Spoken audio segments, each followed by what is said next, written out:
রাত 10টা বাজলো, ছেলেটা তো কখনো এত দেরি করে না। কি হলো? ফোনও তো করেনি, আশ্চর্য। ওই তো এসে গেছে। আয় বাবা, এত রাত হলো, কোথায় ছিলি এতক্ষণ? কোনোদিন তো এত দেরি করিস না।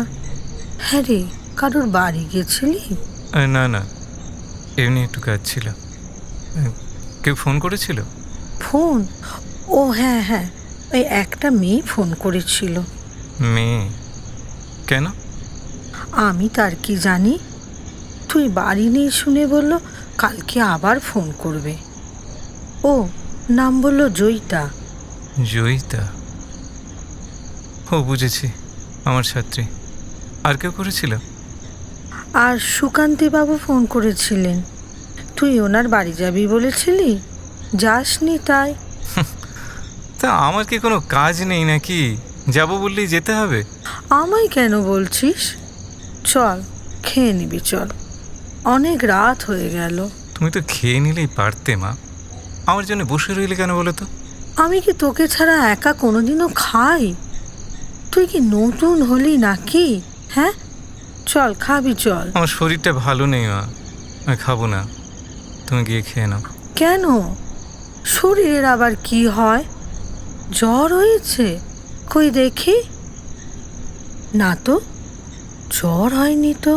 উফ, তবে কি আশ্চর্য! আরে জ্বর না হলে কি শরীর খারাপ হতে নেই? আশ্চর্যই বটে। হ্যাঁ, তুই তো কখনো আমার সাথে এভাবে কথা বলিস না। কি হয়েছে তোর? হ্যাঁ রে, বলবি না আমাকে? সরি মা, কিছু মনে করো না তুমি। আসলে আসলে আমার মনটা না আজকে। আচ্ছা আচ্ছা, ঠিক আছে ঠিক আছে, খেতে হবে না কিছু, শুধু একটু গরম দুধ খেয়ে শুয়ে পড়, কেমন? দাঁড়া, আমি দুধটা নিয়ে আসি। ছি ছি, আমি আমি এরম ভাবে কেন কথা বললাম? কখনো তো বলি না। মা কি মনে করলো কে জানে? কেন এরকম করলাম? উফ, কেন কেন? এই নে, এনে দুধটা গরম গরম খেয়ে নে। হ্যাঁ, শরীরটা ভালো লাগবে। তুই খা, আমি যাই। মা, হুম। একটু শোনো। কি রে? একটু একটু বসো না আমার কাছে। হঠাৎ বুড়ো বয়সে এ আবার কেমন আবদার? তার মানে আমি বুড়ো হয়ে গেলে বুঝি তুমি আর আমার কাছে বসবে না? তুই কি চাস তুই বুড়ো হওয়া পর্যন্ত আমি বেঁচে থাকি? চাই তো, সব সময় চাই আমি বুড়ো হব, কিন্তু কিন্তু তুমি তুমি ঠিক এমনি থাকবে, সব সময়, চিরদিন। তোর কথা শুনে কে বলবে যে তুই একটা কলেজের হোমরা চোমরা প্রফেসর? মা, হুম। ও তোমার কোলে আজ একটু মাথা রেখে শোবো, শুই না? সর্বনাশ করেছে, আজ তো নিশ্চয়ই কিছু হয়েছে। ঠিক আছে বাবা, আয় আয়, এই আমি কোল পাচ্ছি, শো, শুয়ে পড়। হ্যাঁ, হুম। আচ্ছা এবার বল তো ব্যাপারটা কি, বল।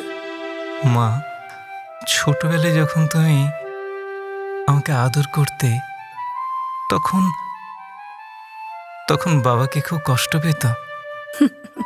বলো না মা, হঠাৎই প্রশ্ন। বলোই না মা, কষ্ট পেত? রাগ করতো বাবা? না রে, কষ্ট রাগ কিচ্ছু না, অভিমান। অভিমান করতো একেবারে বাচ্চা ছেলের মতো। হুম। তোকে ভীষণ ভালোবাসতো, কিন্তু যেই দেখতো আমি তোকে আদর করছি তখন বলতো তুমি আর আমায় দেখছো না। হুম। আর তখন তুমি কি বলতে? আমি বলতাম অত রাগ করলে চলে? হ্যাঁ, তোমাদের দুজনকেই আমি সমান ভালোবাসি, কেউ কারুর চেয়ে কম নও বেশিও নও। তখন বাবুর মুখে একটু হাসি আসতো। মা, মা তুমি বাবাকে খুব ভালোবাসতে, তাই না? আজ এসব কথা জিজ্ঞেস করছিস কেন রে? হ্যাঁ, তোর হঠাৎ কি হলো? কিছু হয়নি, তুমি বলো না। হ্যাঁ রে, খুব ভালোবাসতাম, কিন্তু সুযোগই বা পেলাম কোথায়? বিয়ের 5 বছর পর তোকে 2 বছরে রেখে সে তো একেবারেই চলে গেল। তোর কি বাবাকে একটুও মনে পড়ে দীপ? কি জানি, একটা আবছা ছবি যেন মাঝে মাঝে আমার চোখের সামনে আসে। চশমা পরা, কোঁকড়ানো চুল, হাসি হাসি মুখ, আর আর ভীষণ স্নেহভরা চোখে আমাকে বলছে, ভয় পাসনি দীপ, আমি আছি তোর কাছে। আসলে বাবার তো কোনো ভালো ছবি নেই, তাই ভালো করে মুখটা মনেও করতে পারি না জানো। আয়নার সামনে দাঁড়িয়ে নিজেকে খুব ভালোভাবে দেখিস দীপ, তাহলেই বাবাকে দেখতে পাবি। তুই তো পুরোপুরি তোর বাবা।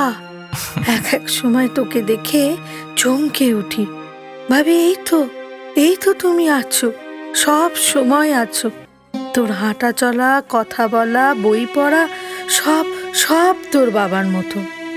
কি আশ্চর্য, বাবাকে তোর মনেও পড়ে না, অথচ সে বসে আছে তোরই বুকের ভেতর, তাই না? যাকে, অনেক কথা হলো বাবা, এবার আমি যাই, তুই শুয়ে পড়। না না, এক্ষুনি তুমি ওঠো না মা, আর একটু বসো না আমার কাছে। আমাকে আমাকে আর একটু বাবার গল্প বলো না মা। আরে এ তো আচ্ছা মুশকিল হলো, এই রাত্রির 12টার সময় আমায় এখন গল্প বলতে হবে? হ্যাঁ রে, আমি ঘুমোবো না। আর একটু পরে ঘুমিও। সেই সেই দার্জিলিংয়ের গল্পটা আবার বলো না মা। তোর কি হয়েছে বলতো? তুই এমন করছিস কেন? বলো না মা, আর একবারটি বলো আচ্ছা, প্লিজ। বেশ। বিয়ের 1 মাস পরে গেছিলাম দার্জিলিং হানিমুনে। আমি তো খুব নার্ভাস, আর তোর বাবা দারুণ এক্সাইটেড, বক বক করেই চলেছে। ব্যাস, দেখতে দেখতে দার্জিলিং পৌঁছে গেলাম। আর সে আসল গল্পটা বলো, কাঞ্চনজঙ্ঘা, সেইটা বলো। সে তো একটা কাণ্ড। হোটেলে পৌঁছে খুব টায়ার্ড হয়ে ঘুমিয়ে গেছি জানিস। তখন বোধহয় কটা হবে, বেলা 3টে। হঠাৎ তোর বাবার ডাকে চমকে উঠে ছুটে চলে আসি রাস্তার ধারের বারান্দায়। আচ্ছা। উমা, সামনের দিকে তাকিয়ে দেখি সারা আকাশ জুড়ে একটা রূপোর রথ, রোদ্দুর গায়ে মেখে সেটা আলোয় আলোকময় হয়ে আছে। উমা, এই যে কাঞ্চনজঙ্ঘা! আমার তো তখন চোখে জল। তোর বাবা বলল, বুলু তুমি কাঁদছো কেন? আমি বললাম, বাবার জন্যে বড্ড মন কেমন করছে, এত সুন্দর মুহূর্তে বাবাই কাছে নেই। ব্যাস, অমনি বাবুর মুখ হাঁড়ি, চুপচাপ ঘরে গিয়ে শুয়ে পড়ল। তা মুখ হাঁড়ি তো হবেই মা। হানিমুনে গিয়ে আমার বাবার কথা না ভেবে তুমি নিজের বাবার কথা ভাবছিলে। তুমি কি গো মা? না না, এটা কিন্তু তুমি একেবারে ঠিক কাজ করনি। আচ্ছা ঠিক আছে, তারপর বলো, বাবার রাগ পড়লো? বাপরে, সে কত সাদা সাদি। তারপরে বাবুর মান ভাঙলো। ব্যাস, আমিও প্রমিস করলাম বেড়াতে এসে আর কখনো বাবার কথা ভাববো না। আর কখনো যাওনি মা দার্জিলিংয়ে? না রে, তোর বাবা বলেছিল আমাদের ছেলে হলে তাকে সঙ্গে নিয়ে আমরা কাঞ্চনজঙ্ঘা দেখব, কিন্তু সে সুযোগ আর হলো না বাবা। অনেক রাত হলো, নে তুই শুয়ে পড়, আমি যাই। মা, হ্যাঁ, মা আজকে আমার কাছে একটু শোবে মা। তার মানে তোর কি হয়েছে বলতো? তুই তো কখনো এত অস্থির হোস না বাবা। কি হয়েছে আমায় বল, কি প্রবলেম বল, দেখি আমি সলভ করতে পারি কিনা। মা, হ্যাঁ, মা আমাকে আমাকে ছেড়ে থাকতে কি তোমার খুব কষ্ট হবে? তা তো একটু হবেই বাবা। কেন, তুই কি ট্রান্সফার হয়ে যাচ্ছিস কোথাও? না না, তা নয়। আচ্ছা, আমার সঙ্গে কদিন কথা না হলে বা দেখা না হলে কি তোমার খুব কষ্ট হবে? একদমই না, আমি তখন ভাববো নিশ্চয়ই তোর কোনো অসুবিধে আছে, তাই কথা বলছিস না। কিন্তু কিন্তু এবার তো আমার সত্যি অসুবিধা হচ্ছে বাবা। আসল কথাটা বল তো, মেয়েটা কে? কোন মেয়েটা? যার কথাটা বলার জন্য ছটপট করছিস কিন্তু বলতে পারছিস না। আমি কিছু মনে করব না, সত্যি করে বল তো, মেয়েটা কে? মেঘনা, ও, আমাদের প্রিন্সিপাল ডক্টর রজত মজুমদারের মেয়ে, আমার ছাত্রী। উমা, মেঘনা, ওকে তো আমি চিনি রে। ও খুব লক্ষ্মী মেয়ে। তা এই কথাটা বলতে এত সংকোচ হচ্ছে? আমি ওর বাবাকে অনেক বারণ করেছি মা, কিন্তু উনি কিছুতেই শুনছেন না। কালই বোধহয় আসবেন তোমার কাছে। এতে এত ভাবনার কি আছে? তাছাড়া মেয়েটা তো খুব ভালো রে। ভালো মন্দের প্রশ্ন নয় মা। তোর কি ওকে ভালো লাগে? স্পষ্ট করে বল তো। হ্যাঁ, ভালো তো লাগে, তবে ভালো তো লাগে, কিন্তু ভালোবাসিস কি? ঠিক করে বল বাবা। ভালোবাসা আর ভালো লাগা কিন্তু এক নয়। আমি আমি ঠিক বোঝাতে পারবো না মা। ওকে বলেছিস? না না, ওর সঙ্গে আমার কোনো কথাই হয়নি। হয়তো তোমাকেও কিছু বলতাম না, কিন্তু আজ ওর বাবা আমাকে ডেকে বললেন, আমার ইচ্ছে আমার মেয়ে তোমাদের বাড়ি যাক, তোমার মায়ের কাছে আশ্রয় পাক। আমি অনেক বারণ করলাম ওনাকে, কিন্তু উনি কিছুতেই শুনতে চাইলেন না। এতদিন বলিসনি কেন রে? কেন চুপ করেছিলি? আমি আমি শুধু একটা কথাই ভেবেছি মা, ওকে পেতে গেলে আমায় কতটা ছাড়তে হবে। আমি তো তোমাকে ছাড়তে পারবো না মা। আজ এত বছর শুধুই আমরা দুজন, তুমি আর আমি। তুমি আমার বাবা মা দুই। আজ হঠাৎ একজন এসে কি করে তার ভেতর জায়গা করে নিতে পারে? মা, মা বলো, কি করে পারে? পাড়াপাড়ির কোনো কথা নয়, জায়গা করে নেবেই বাবা। সেটাই নিয়ম, চিরকাল হয়ে আসছে। দীপ, কিছু ছাড়লে তবেই তো কিছু পাওয়া যাবে বাবা। তোর 100 ভাগটাই যদি আমার জন্যে থাকে, তাহলে তার কি থাকবে রে? না না না, এ হতে পারে না। তুমি কি মেঘনাকে ভালোবাসতে পারবে মা? সত্যি বলো। তোমার কথাতেই হ্যাঁ, তোমার কথাতেই না। তোমার জীবনের প্রাইম টাইমটা তুমি আমার জন্য নষ্ট করেছো মা। তোমার 26 বছর বয়সে বাবা চলে গেছে। সেই থেকে শুধু তুমি আমাকে নিয়েই থেকেছ, শুধুই আমি। তাহলে আজ আমি এতটা অকৃতজ্ঞ কি করে হব মা? না না, এ হয় না মা, এ হয় না। আজই তুমি মেঘনার বাবাকে বলে দেবে আমি রাজি নই। কিসের জন্য এত লেখাপড়া শিখলি রে? হ্যাঁ, এই সব কথা বলবার জন্য প্রফেসর হয়েছিস? আরে আমি তো এতদিনে নিশ্চিন্ত হলাম। আমি তো জানতে পারলাম যে একজন তো কেউ আছে যে আমার মতো করে তোকে ভালোবাসবে, মা, তোর ভার নেবে। ওকে শুধু শুধু কষ্ট দিচ্ছিস কেন বাবা? আমি কালই ওর বাবাকে বলবো, যেন তাড়াতাড়ি সব ব্যবস্থা করে মা, ফেলে। মা তুমি চিন্তা করে কথা বলো। ঝোঁকের মাথায় কিছু করো না মা। ঝোঁকের মাথায় নয় রে, সত্যি বলছি। আমি সত্যি চাই আমার দীপ তার বাবার মতো সব সময় আনন্দ করুক।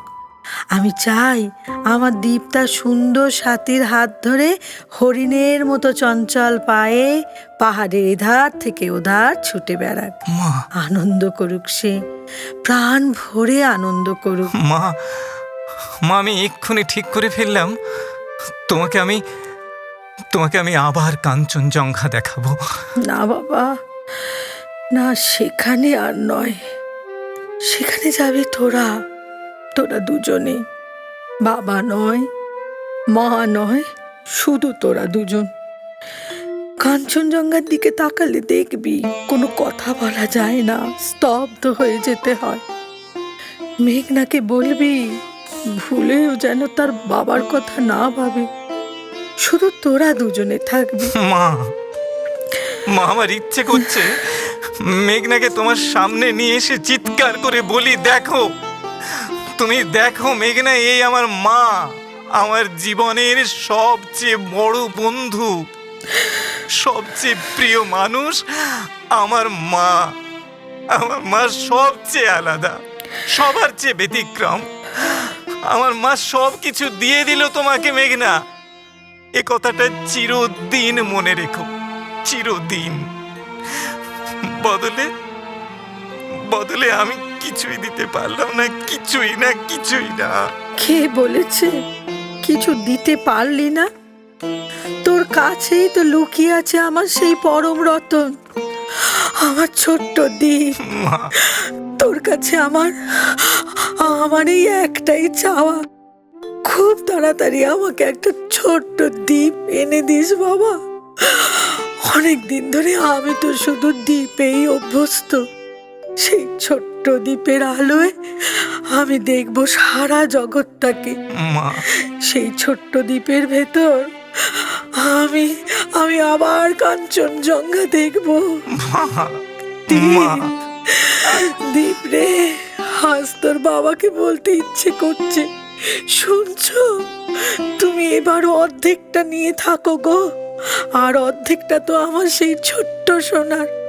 রাগ করো না, তোমরা দুজনেই তো সমান সমান। আমি তো এখন সেই দ্বীপের আশায় বসে রইলাম। দিবি তো? বল বাবা, দীপ এনে দিবি তো তাকে? ও দীপ, এনে দিবি তো?